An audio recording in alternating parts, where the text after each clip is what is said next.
When your car trunk refuses to open mechanically, you can access the emergency release latch through the back seat area. Folding down the rear passenger seats allows you to crawl backward into the storage space to manually trigger the lock. A dead car battery will frequently prevent your electronic trunk button from functioning properly when you need it the most. Bypassing the electrical system requires finding the small mechanical release cable situated near the bottom edge of the trunk lid.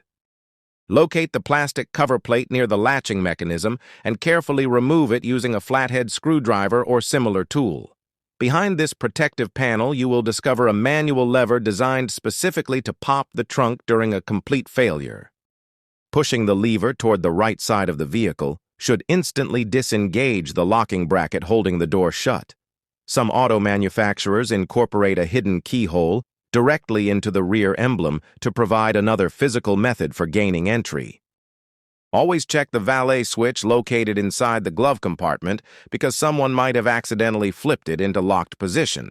This security feature purposefully disables the main electronic trunk button to prevent unauthorized access when handing your keys to strangers.